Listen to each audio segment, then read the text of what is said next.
The Pixel 7 and Pixel 7 Pro provide a refined design, but that's not the only improvement over last year's efforts. Cameras get a huge upgrade this year, highlighted by the Pixel 7 Pro's telephoto zoom capabilities. There are several new software tricks too. Battery life could still be a concern though. The Google Pixel 7 and Pixel 7 Pro may look a lot like last year's models both in form and function, but looks can be deceiving. Go beneath the surface and you will find some significant changes that should take these phones to a new life. The most important of these changes is the new Tensor G2 chipset powering both devices. This Google designed silicon builds on the company's vision for what a smartphone experience should be like. Not only is the latest Tensor more powerful, but it upgrades the AI and machine learning capabilities. Shortly after the Pixel 7's introduction, I got a chance to go hands-on with both phones. While I haven't had time to fully form my thoughts on the phones yet, I am impressed by a lot of what I saw with the Pixel 7 and Pixel 7 Pro. Google kept the same prices for the Pixel 7 and Pixel 7 Pro this year, starting at $599 and $899 respectively. To put those prices in context, you'd have to pay $799 to get either an iPhone 14 or Galaxy S22, so you can save $200 with a Pixel 7, and the Pixel 7 Pro offers a similar value relative to the competition, with the iPhone 14 Pro starting at $1,000 and the Galaxy S22 Ultra $300 more expensive than Google's top device. That's a lot to pay for a S Pen. Both Google phones start with 128GB of storage, with the Pixel 7 topping out at 256GB. The smaller phone comes with 8GB of RAM. The Pixel 7 Pro goes up to 256GB and 512GB of storage. All versions come with 12GB of RAM. You can pre-order both the Pixel 7 and Pixel 7 Pro right now with general availability on October 13th. Both the Pixel 7 and Pixel 7 Pro pick up where the Pixel 6 series left off last year. The horizontal camera bar is back, but now it's a soft finish metal, polished aluminum on the Pro and matte aluminum on the standard Pixel 7. The camera lenses are also more prominent on this year's models than they were on the Pixel 6. It shows that Google really wants you to focus on those cameras, which is understandable given how critical photography is to the Pixel's overall value. In another return from last year's design, the Pixel 7 features a flat display. The 6.3-inch OLED is easy to use one-handed while also packing punchy colors. During my hands-on time at Google's store, I couldn't take the Pixel 7 outside to see how well it handled sunlight, but it seemed bright enough in the store's lighting. For what it's worth, Google is promising a 25% boost to brightness from the Pixel 6, and the Pixel 7 will certainly need to deliver on that, so keep up with the bright screens of the iPhone 14 and Galaxy S22. Overall, the Pixel 7 feels solid and sturdy. Its premium feel belies its price tag in the best way possible. The same feelings goes for the Pixel 7 Pro too. This model is larger with a slightly curved 6.7-inch OLED display. Its camera bar houses the telephoto camera separate from the other two lenses, creating a unique look that distinguishes the Pro from the Pixel 7 beyond just the size. I like the refinement of the design first introduced last year, and I am happy to see Google continue to try to stand out from the sea of other smartphones. The Pixel 7 and Pixel 7 Pro both received some major camera upgrades this year, with the Pixel 7 Pro getting the more significant boost.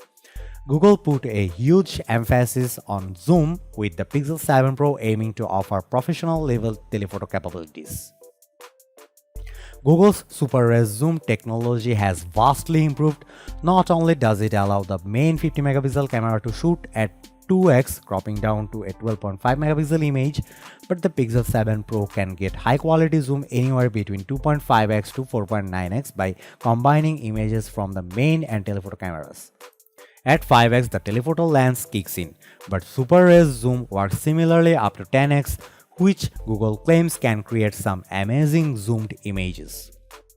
Super res zoom still does what it set out to do by cleaning up high digital zoom photos. At 15x and above, the feature will do noise your images, and zoom stabilization keeps your phone locked on your subject, much Samsung has done. This also helps provide nice zoomed images. Google really wanted to highlight the real tone, its inclusivity measures to ensure that everyone's skin tones are properly represented in their pictures. But that's not only inclusivity feature.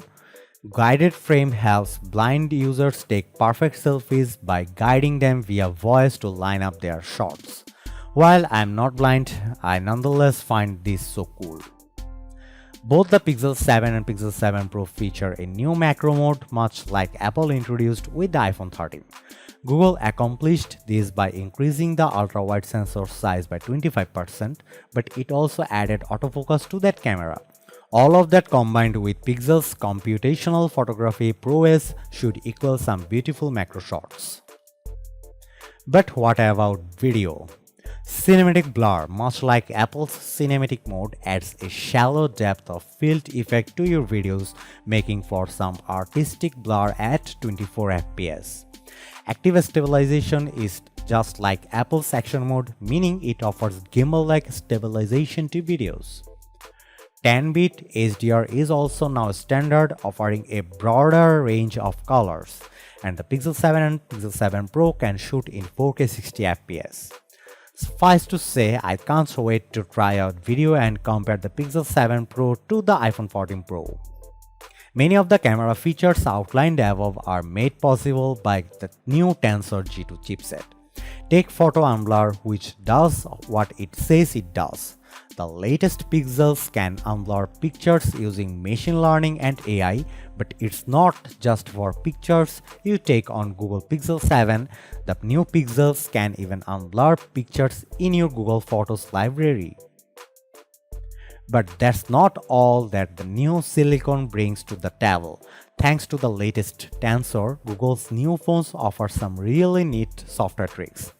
One of my favorite Pixel features is the suite called Call Assistant.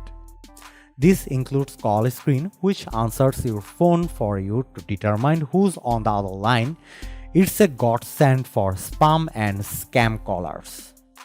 Direct My Call, which before would transcribe automated options to you so you didn't have to remember them all, will now display those options before the automated voice even has a chance to say them, saving you a lot of time.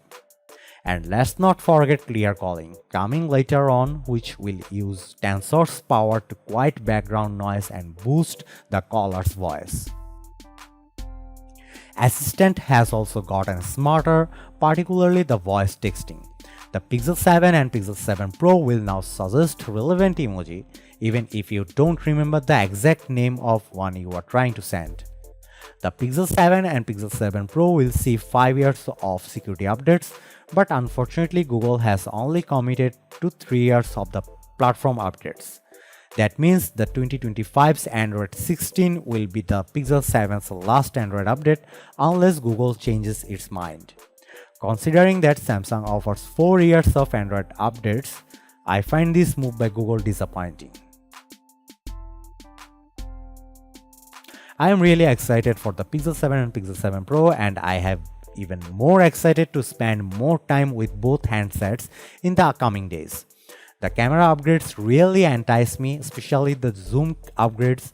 Google knows how to impress me with its photography prowess, so I have little doubt the newest Pixels will impress too.